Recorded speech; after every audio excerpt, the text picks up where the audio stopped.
warahmatullahi wabarakatuh. Saya Anggraini Rosdiana, NPM 1911080263. Saya dari kelompok 5 dan rekan saya Septi Kurnia Dewi dan Lutfia Syakurohma. Di sini saya akan menjelaskan makalah kami yang berjudul Counseling with Men. Di sini saya akan menjelaskan bagian A yang berjudul apakah ada ruang untuk multikultural pria dan maskulinitas.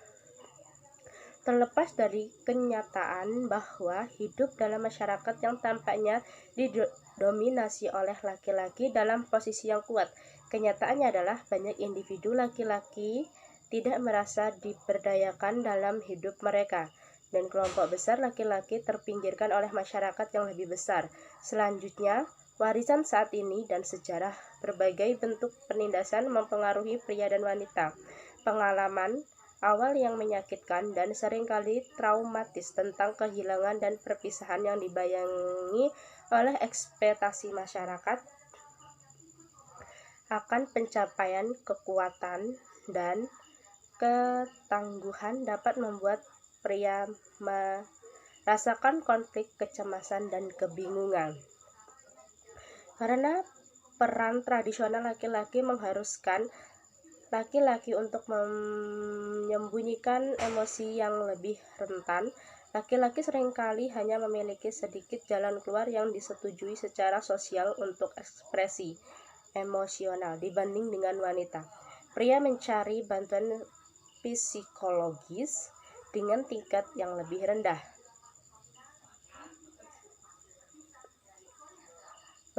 Beberapa orang kemungkinan berpendapat bahwa semua psikologis adalah laki-laki.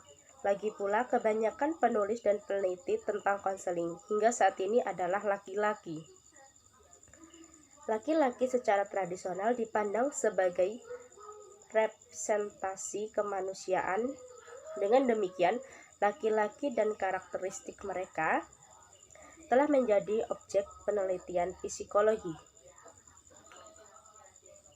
Bagi pria, apresiasi bersama terhadap maskulinitas dalam hal kesehatan mental dan kesejahteraan tidak bisa datang pada saat yang lebih baik.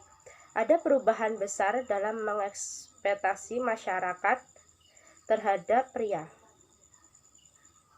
Para ahli telah mendokumentasikan perubahan peran gender untuk laki-laki, seringkali menyoroti kesulitan yang dialami laki-laki ketika peran gender merupakan mereka sendiri tampak ketinggalan zaman atau tidak sejalan dengan konotasi variasi terkini dari maskulinitas. Yang B, apa sih artinya menjadi lelaki atau pria? Paradigma ini didasarkan pada asumsi bahwa laki-laki mempelajari sikap dan perilaku yang umum dari lingkungan sosial, di mana nilai-nilai budaya, norma, dan ideologi tentang apa artinya menjadi seorang laki-laki yang patut dicontoh. Pada waktu tertentu dalam masyarakat kita ada banyak bentuk maskulinitas. Maskulinitas bervariasi antara di dalam budaya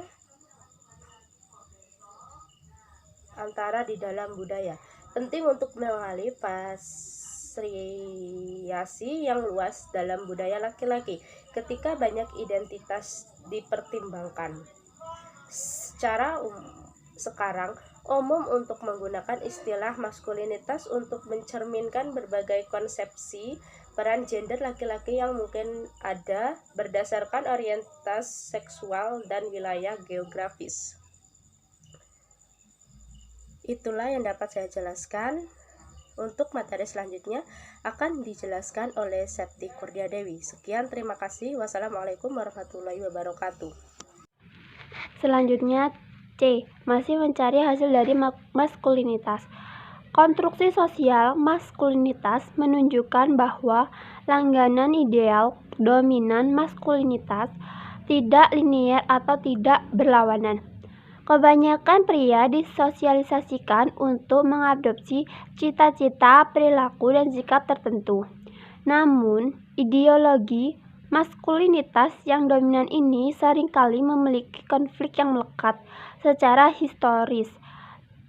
Laki-laki yang mewakili keragaman lainnya dianggap sebagai figur marginal dan tidak digunakan untuk mendefinisikan maskulinitas normatif.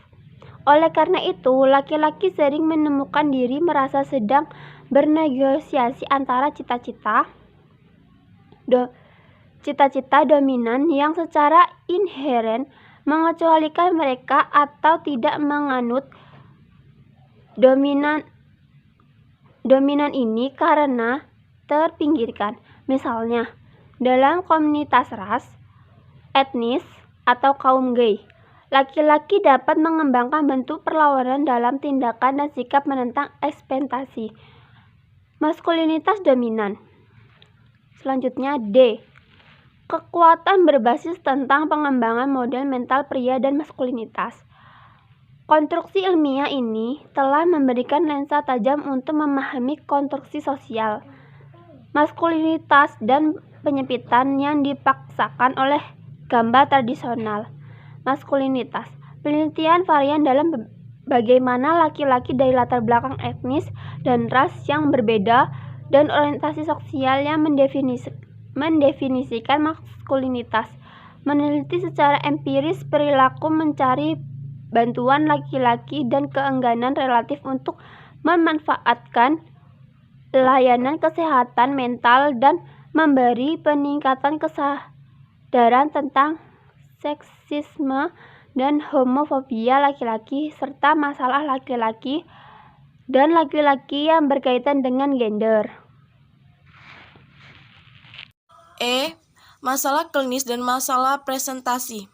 Kebanyakan penelitian ilmiah dan tulisan dalam psikologi tak laki-laki telah menunjukkan paradoks yang menarik meskipun sebagai besar pekerja teoritis dan dalam konseling psikologi dan psikoterapi didasarkan pada pengalaman hidup pria itu sendiri mungkin laki sepenuhnya mendapatkan manfaat dari model pengobatan klinis yang ada dan diterima. Banyak pria menghadapi tantangan psikososial dan interpersonal.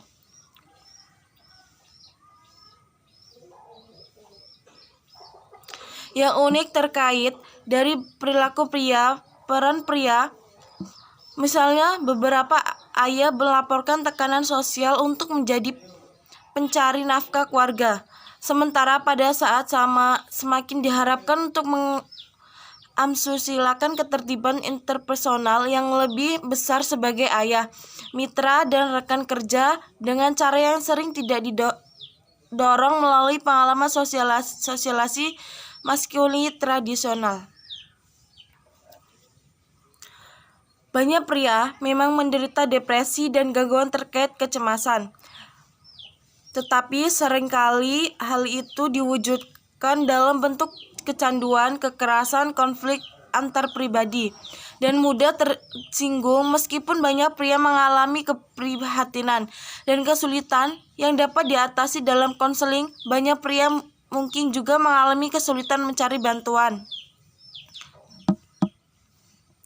Konsep kuantilasi, maskulinitasi, dan persepsi populer tentang konseling dan layanan kesehatan mental sebagai kemungkinan alasan kurangnya bermanfaat kesehatan mental oleh pria. Banyak tugas yang terkait dengan pencarian bantuan seperti mengendalikan orang lain, mengakui bahwa seseorang membutuhkan bantuan, atau mengenali dan memberi label masalah emosial, bertentangan dengan gagasan hegemoni maskulinitasi bagi banyak pria. Rasa sakit psikis mereka sendiri mungkin tidak terlihat jelas, dan oleh karena itu ketika pria datang untuk konseling, banyak klien untuk tidak yakin bagaimana harus bersikap, bingung tentang bagaimana menjalin hubungan dengan seorang konselor apakah mereka benar-benar mengingatkan atau perlu. Dan mempertanyakan bagaimana konseling benar-benar dapat membuat perbedaan dalam hidup mereka. Konselor yang menilai anak-anak dan remaja, laki-laki dan dewasa dapat berusaha untuk menyadari karakteristik peran genre, meskipun barat tradisional dan mungkin menutupi keadaan psikologi yang mendasarinya. Ideologi peran genre laki-laki tradisional menekankan pentingnya laki-laki bersikap tabah dalam menghadapi rasa sakit.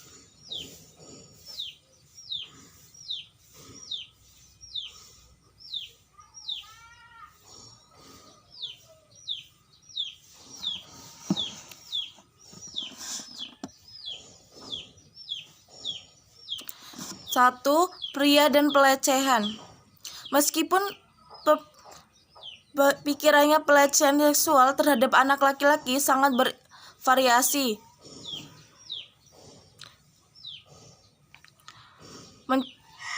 Pria dewasa kemungkinan bahwa mereka adalah korban pelecehan seksual tentang anak. Otoritas ini melaporkan bahwa setidaknya 3% dan sebanyak 20% dari semua anak laki-laki telah menjadi korban eksploitasi seksual. Meskipun data dan jelas terdapat perbedaan ras dan emas, kurang bukti terbaik tersedia menunjukkan bahwa sebagian besar adalah orang laki putih diikuti oleh orang Afrika. Yang kedua, pria dan depresi. Ada peningkatan perhatian pada depresi sebagai kondisi serius, namun sering tidak terdiagnosis. Larangan homogen maskulinitas yang diterapkan oleh laki-laki terhadap pengalaman keadaan suasana hati, depresi, misalnya kesedihan, depresi perilaku, keadaan suasana hati, ini misalnya menangis, membuat depresi yang jelas sederhana tentang depresi laki-laki menjadi sulit.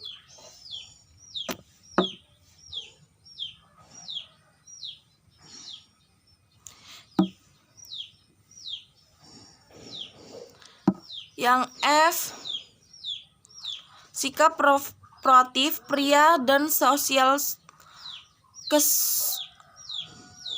kesosialan sosial. Bab ini telah mempromosikan gagasan bahwa memahami laki-laki dan memasuki adalah komponen inti kompetensi multikultural. Konselor dengan pengetahuan dan penghargaan untuk beragam kompetensi maskulinitas yang dapat menilai masalah terkait melakukan dan konsep bagaimana maskulinitas mempengaruhi pekerja klinis dan dapat mempromosikan pengaturan klinis yang ramah laki-laki dalam banyak hal. Memperius pemahaman seseorang untuk kompetensi multikulturasi, untuk menyerahkan laki-laki dan maskulinitas adalah langkah pertama dan terpenting untuk memberikan layanan yang efektif kepada klien untuk mereka-mereka. Karena buku-buku ini berfokus pada keadilan sosial, seperti tepat untuk menutup bab ini dengan membahas keprihatinan tentang keadilan sosial dan laki-laki. Beberapa telah membahas peran melibatkan laki-laki sebagai sekutu keadilan sosial dalam mengakhiri kekerasan terhadap perempuan. Sekian yang dapat saya jelaskan. Saya akhiri. Wassalamualaikum warahmatullahi wabarakatuh.